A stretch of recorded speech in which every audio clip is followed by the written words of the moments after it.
Bien, bravo, bravo, Edu. Ahora que no metan si no estamos igual. Que no metan ahora. Ahí, esto es. ¡Relevo! Dios, hombre, bueno, va, hombre. Aquest és l'inconfusible Antoni Serra en una sessió d'entrenament del Sírius Patronat de Palma de Mallorca. Som davant d'un tècnic diferent de la majoria dels seus col·legues, amb unes idees i una personalitat molt peculiars, que tot i ser sovint criticades, li han permès aconseguir èxits esportius que molts pocs entrenadors han pogut repetir. Bueno, a Palma no confonguis, ara que tenim aquí la piscina i es veu tot molt maco i a Palma tothom diu que Palma és meravellós, no? Però, de veritat, com sempre, treballant dur, de matí tarda, estic a gust, però és com tot arreu, no? Vull dir que tens a guanyar, perquè si no guanyes, encara que sigui molt maco, que no tinguis tanta pressió, és el mateix, la pressió se la fa un mateix. Després d'aconseguir l'ascens amb el Mataró primer i amb el Pamesa de València després, Antoni Serra ha assumit el repte de col·locar el Sírius Patronat entre els 24 clubs de la Lliga ACB. Amb un equip molt renovat i ple de joventut, el Sírius, després de 15 jornades, és el 9è de la classificació, encara que a només 2 punts del líder. Jo tinc un equip molt jove que poden estar, si agafem l'edat de l'americà, poden estar 7 anys junts, perquè l'últim americà que tenia el Sírius tenia 34 anys. Vull dir, una mitja de 22 anys, vol dir que aquest equip és una mica de paciència, treballar a la cantera, o sigui, anar treballant la pedrera en totes les categories, infantil, minibàsquet, escola de bàsquet, i, evidentment, són les dues coses. Clar, el que passa que la segona es necessita paciència, i la paciència, avui dia, en el deport, quasi ningú la té.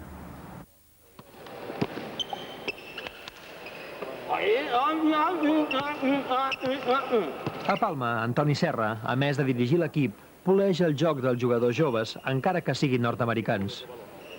El que passa ara estic molt satisfet perquè veig jugadors joves que m'estic volcant molt amb ells, o sigui, tots podrien ser els meus fills. Jo tinc fills de 23 i 25 anys i, clar, la majoria tenen 20, 22 anys. I llavors em penso que en aquest moment agafo quasi ja, més com a entrenador, com a professor, no? Intento,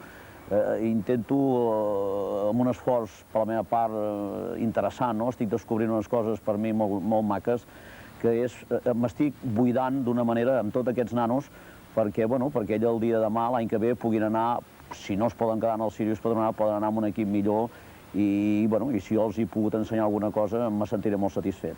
Antonio Serra es una persona que todo el mundo conoce por las cosas que ha hecho y la verdad que ha venido este equipo pues para hacer un gran equipo, conseguir que el equipo ascienda, hacernos a nosotros mismos jugadores y bueno, nosotros estamos luchando con mucha ilusión, él lo sabe, está luchando con nosotros y la verdad que es un buen entrenador i crec que vamos a aprender mucho con ell. Està clar que és un entrenador que té molta experiència, ha passat per molts equips i per moltes experiències i crec que nosaltres que som joves doncs ens pot ajudar molt. No, es muy buen entrenador, but entrenar, fuera de campo, en todo, es muy buen entrenador.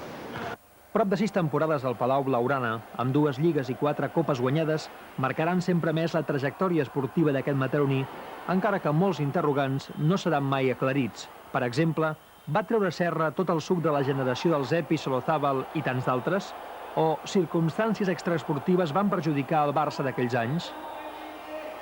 Penso que són etapes. El que no es pot dir mai és de dir, ara jo sé, per exemple, que l'Aito, en mitja temporada cobra el que jo no vaig cobrar en 6 anys, no, al Barcelona, però mai a la meva vida he tingut cap enveja de ningú, perquè penso que la vida la tens a mirar com a etapes. Som a Ginebra. El Barça d'Antoni Serra va arribar per primera vegada, i de moment per última, a una final de la Copa d'Europa. En una segona part molt desencertada, el Barça va deixar que els italians del Banco di Roma aconseguissin el màxim títol europeu. Les imatges són prou significatives de la decepció d'Antoni Serra. L'organigrama dintre de la secció de bàsquet per mi era un organigrama molt deficient a nivell de relacions públiques, a nivell, me'n recordo tota la meva vida, me n'anava a Venècia a jugar contra el Carrera i veia que els àrbits, per exemple, els hi regalaven, no sé, un gerro de Murano, no? Una cosa, i nosaltres anàvem amb un clauer petit, que l'àrbit deia, home, però si ja me l'han donat, me l'havien donat 3 o 4 vegades ja aquell clauer, no? Vull dir, això ha canviat molt, perquè, el bàsquet està muntat així, no vol dir que pitaran millor o pitjor, però tens de tenir unes relacions. Davant el Licor 43 i en un partit jugat a Santa Coloma de Gramenet, Antoni Serra acabava la seva etapa com a entrenador del Barça. Una històrica derrota per 36 punts obligava Antoni Serra a precipitar el seu adeu del club. Bé, ara seria molt difícil d'explicar, perquè jo inclús vaig anar a trobar el president, perquè em havien avisat abans, no? Vaig anar a trobar el senyor Núñez i en un moment donat vaig dir, bueno, jo sé que sortirà dintre d'un temps una campanya orquestada, en aquest cas, no em van dir no contra l'Antonio Serra, sinó contra l'entrenador del Barça de bàsquet.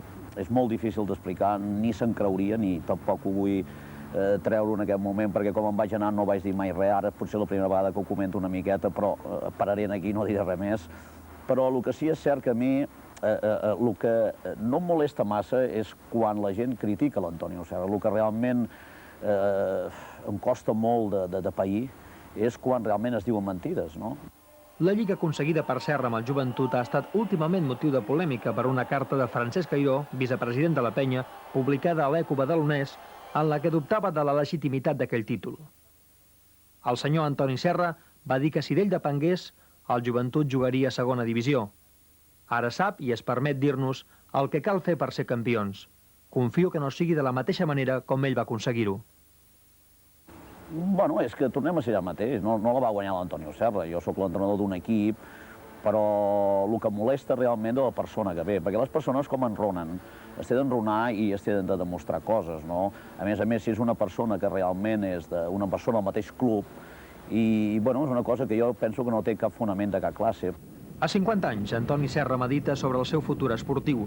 El tècnic mataroní voldria deixar l'atenció de les pistes per un càrrec de mànager que li permeteix afrontar amb més calma els propers anys.